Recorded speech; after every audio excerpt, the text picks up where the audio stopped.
মেয়েটার সঙ্গে যে তার সম্পর্ক ছিল, মেয়েটা বিয়ে হয়ে গেল, ওই যে মেয়েটা বিচ্ছেদ, ওই বিচ্ছেদে তার জীবনে যে কোনো বিয়ে শাদী করতে পারলো না, এইটাই বাজে অন্তরে। আমি বহু চেষ্টা করছি একটা বিয়ে করানোর জন্য, পারলাম না। কিন্তু সে পছন্দ করতে একাকী থাকাটাই পছন্দ করে। চাচু সবসময় বলতো যে তুমি ডাক্তার হয়ে তারপর আমার যাবতীয় যত রোগ আছে সব দূর করে দিবে। আসলে হয়তো যদি কখনো মেডিকেলে চান্স পাওয়া হয়, ডাক্তার হওয়া হয়, তাহলে এই আফসোসটা আসলে আর যাবে না যে আমার চাচু আমার কাছে নাই।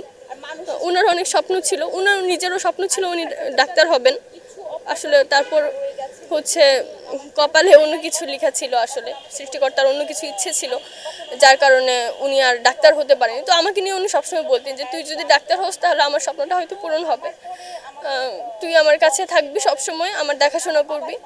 তো এই আর কি। তো হুট করে কালকে সুপার হোম থেকে আমাদের এখানে কল আসলো যে চাচু অসময়ে পড়ে প্রচণ্ড ব্যথা পেয়েছে, আমাদের জন্য আমরা যেন ইমার্জেন্সিতে ঢাকায় আসি। তখন আমি খেতে বসেছিলাম, আমার বাবা আর আমি। তো আমরা ভাত রেখেই জাস্ট উঠে বাবাকে সব কিছু গুছিয়ে দিয়ে আমি বাবাকে পাঠিয়েছি আর আম্মুকে কল করেছি বাসায় আসার জন্য, আমরা একসাথে যাব। বাবা অর্ধেক রাস্তায় গেল, আমরা বের হওয়ার আগেই খবর আসলো যে চাচু আর নেই।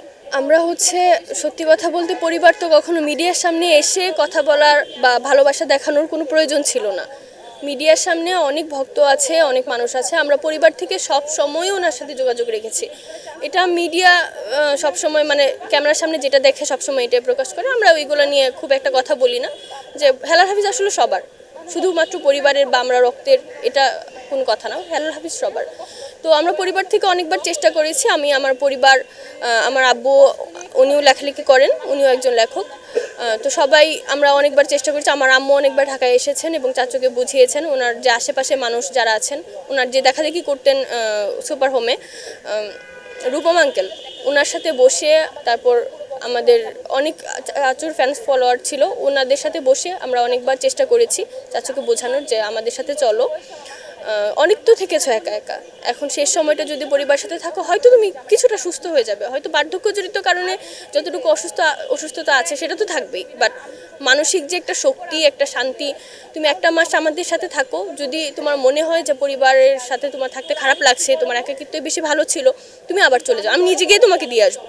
বসুন্ধরা টিস্যুতে ছাড়ের ছড়াছড়ি, বসুন্ধরা টিস্যু নিয়ে এলো নিশ্চিত ছাড়। আমরা এইভাবে কথা বলেছি। আর চিকিৎসার ব্যাপারটা আমি যতবার কল করেছি ততবার চাচুকে বলছি, ওনার শ্বাসকষ্টের সমস্যাটা অনেক বেশি ছিল, উনি কথা বলতে পারতেন না।